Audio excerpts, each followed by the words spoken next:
It's getting very interesting politically. Things seem to be falling apart in the opposition. The center can no longer hold.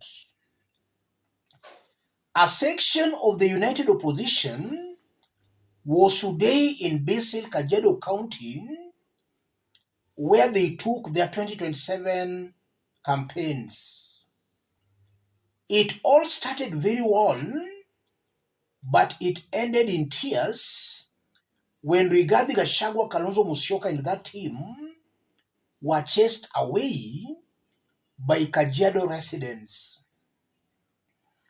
I want us to have a look at that video, but before we do that, let me start by saying this. For those who have been keenly following me here, not once but severally, I've always maintained that the opposition will split, that William Ruto will win 2027 because the opposition will split. If you've been following the current political situation in the country, you will agree with me that the opposition has already split. We have two camps. One camp is led by Fred Matiang'I. The other camp is led by Rigathi Gachagua, Kalonzo, and that team. So basically, there are two camps emerging in the opposition. Matiang'I in the recent days has been missing Rigathi Gachagua, Kalonzo Musyoka's political activities. And even today in Kajiado, Matiang'I was missing in action.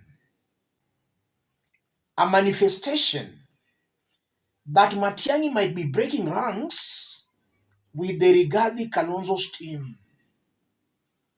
So the opposition has already split.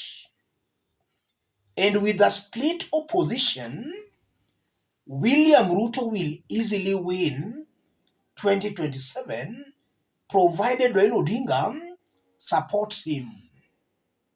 No doubt about that, ladies and gentlemen.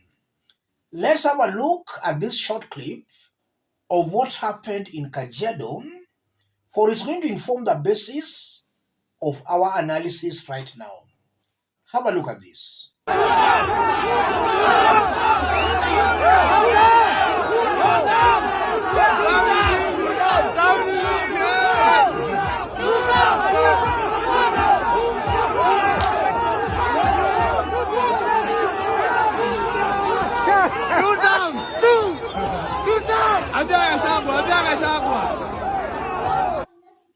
Those are Kajiado residents chanting two terms. And from that short clip, it's very clear, beyond any reasonable doubt, that Rigathi and Kalonzo found the going tough in Kajiado. I want us to put all this into perspective for Kenyans to understand clearly what that means politically. If you are watching us but you have not yet subscribed, subscribe, give the video a like. Let's proceed. What does that mean politically? If you look at the united opposition in its early stages, it had a lot of goodwill from Kenyans. That seems to be dying. The goodwill is slowly but surely fading away. And it's fading away because the opposition leaders have reduced the opposition outfit into tribal cocoons. And one person who has helped in that is Rigathi Gachagua.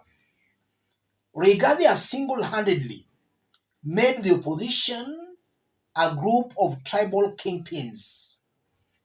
We still remember some times back Rigathi telling Matiang'i to go consolidate the Kisii votes. And looking on how Rigathi plays his politics, Rigathi's concentration is more on the mountain. And as he travels along with Kalonzo Musyoka, he's clearly piling pressure on Kalonzo to also consolidate the Kamba votes. That's how the opposition is playing its politics.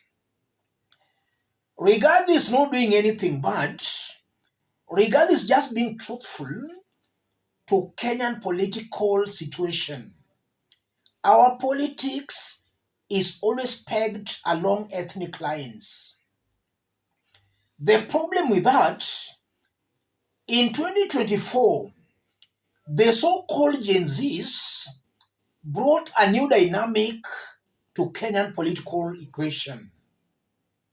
Irrespective of their tribal affiliations, the Gen Zs came together and actually proved to William Ruto and to all Kenyans that they can disregard their tribal affiliations to have a common cause and goal. And the opposition has been relying mostly on Gen Zs. Every now and then we've seen Rigathi, Kalonzo and that team talking about Gen Zs. But if you look at their political ideologies, Rigathi, Kalonzo and that team, their political ideologies differs from that of the Gen Zs. That's the disconnect. And because of that disconnect, I'm seeing a very high chance that the Gen Zs no longer wants to be identified with this so-called united opposition. And now that Matiang'i is also drifting away, Matiang'i was the spark, the glue that was attracting Gen Zs to the united opposition. I'm saying that because in 2024 Gen Z protests, Gen Zs themselves called on Matiang'i to come be their candidate in 2027. That's how Matiang'i came into the picture. Gen Zs called on Matiang'i. Now that Matiang'i is drifting away, chances are very high. It's almost certain and most likely that Gen Zs, a good number, might dump the united opposition. And that can also explain why Rigathi Gachagua and that team found the going very tough today in Kajiado. In the event Matiang'i could have also attended that event, I don't think the heckling could have been that strong. But because Matiang'i was absent, that might have infuriated the locals of Kajiado, and that's why they chased away Kalonzo and that team. This opposition outfit is now not being seen as a Kenyan outfit. It's just a conglomeration of ethnic personalities.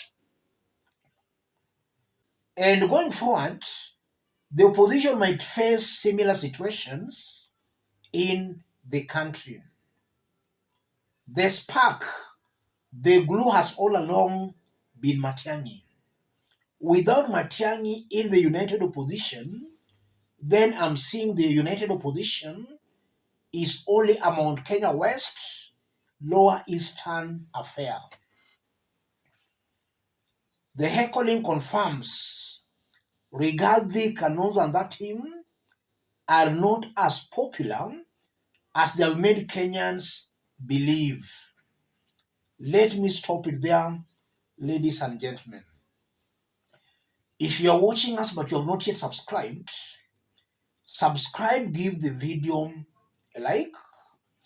Any person watching us outside Kenya, drop a comment, let us know from which part of the globe you are watching us from.